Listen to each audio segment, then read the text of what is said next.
Bienvenue sur les podcasts du collectif Voix libérée. Bonjour. Alors aujourd'hui, on plonge dans l'histoire du collectif Voix libérée, un groupe né suite aux révélations concernant les petits chanteurs de Touraine.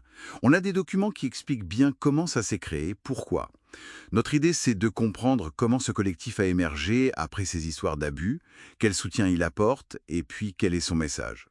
C'est une histoire de courage, oui, mais aussi de douleur et de résilience. Bon, alors regardons ça de plus près. Comment ça a démarré tout ça? Alors, les tout débuts, ça nous ramène en août 2021.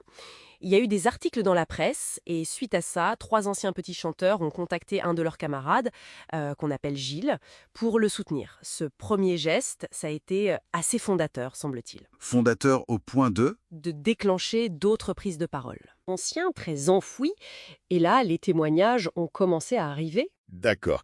Et c'est ça qui mène à la création du collectif, j'imagine. Oui, tout à fait. Face à tous ces récits, le besoin de s'organiser est devenu évident. C'était en novembre 2021. L'idée, c'était de rassembler les victimes, bien sûr, mais aussi tous ceux qui voulaient les aider. Et l'annonce officielle, la création de Voix libérée, ça date du 8 décembre 2021. Les documents qu'on a consultés parlent d'une idée assez forte, celle que l'esprit de la manécanterie, tu vois, cette communauté très liée par le chant, Oui. renaîtrait, mais d'une autre façon. Ah oui, c'est frappant cette image. C'est plus qu'une renaissance en fait, c'est une sorte de réappropriation. Une communauté marquée par la musique, mais aussi par une confiance trahie, et qui se sert de son ancienne identité collective pour créer un espace de guérison, de soutien, pour chercher la justice, quoi. L'esprit de groupe, mais réorienté vers la réparation. Et concrètement, comment ce soutien s'organise? On parle de structures spécifiques dans les textes? Effectivement, il y a les cellules d'écoute qui ont été mises en place, et puis il y a l'INIR, c'est l'instance nationale indépendante de reconnaissance et de réparation. Ces structures sont cruciales. Elles offrent un accompagnement psy et juridique, et surtout une reconnaissance. Une reconnaissance officielle du statut de victime, c'est ça. C'est ça. Et cette reconnaissance par l'INIR, elle est possible même s'il n'y a pas eu de plainte ou si les faits sont prescrits. Ça change quoi par rapport à la justice classique? Ça change beaucoup. La justice a ses limites, la prescription par exemple. L'INIR, elle, permet une reconnaissance par l'institution de la souffrance vécue, et ça ouvre droit à une réparation financière ou symbolique, peu importe l'issue pénale. D'ailleurs, les sources insistent sur une collaboration plutôt positive avec le diocèse de Tours et l'INIR. L'archevêque semble avoir joué un rôle important pour que ça avance. Et Voix libérée, au-delà de la reconnaissance et la réparation, quels sont les autres buts? Écoute, le réconfort, c'est central. Aider les personnes à se reconstruire après un tel traumatisme. Et puis, les textes soulignent bien le respect total pour ceux qui ne souhaitent pas témoigner ou qu'on n'a pas pu joindre. Il n'y a aucune pression pour parler. Un point qui semble particulièrement délicat, c'est le choc des anciens, qui n'ont pas été victimes eux-mêmes et qui ne soupçonnaient rien. Comment on explique ça, Evelyne? Apparemment, les agressions de l'abbé Bernarté, elles étaient très bien cachées, souvent sous des prétextes genre fausse consultation médicale dans ce qu'ils appelaient l'infirmerie. Du coup, ça isolait complètement les victimes et ça laissait les autres dans l'ignorance totale. Et cette ignorance, ça a dû provoquer des réactions fortes chez eux une fois la vérité connue. Oui, d'abord un sentiment de culpabilité, je pense. Ne rien avoir vu, ne rien avoir su.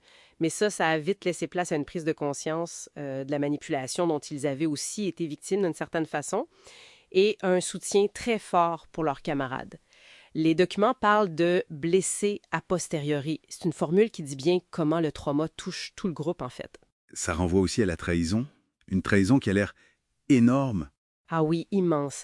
La trahison de la confiance mise dans l'abbé, qui était vu comme un guide, une figure presque paternelle, fraternelle, c'est cette confiance brisée qui rend la blessure si vive. Et puis la trahison s'étend aux familles, aux proches. Ils ont l'impression d'avoir été trompés collectivement. Et le collectif Voix libérée, il devient cet endroit où partager ce poids et trouver une force ensemble. Et pour l'avenir, qu'est-ce que le collectif envisage, au-delà du soutien direct aux victimes? Ils veulent mettre en place des actions de réparation qui aient vraiment du sens, en lien avec la société, avec l'Église aussi. Et puis, il y a cette idée de partager leur expérience, peut-être pour aider d'autres groupes qui vivraient des choses similaires. Mais si on prend un peu de recul, l'objectif qui ressort vraiment, c'est la prévention. La prévention.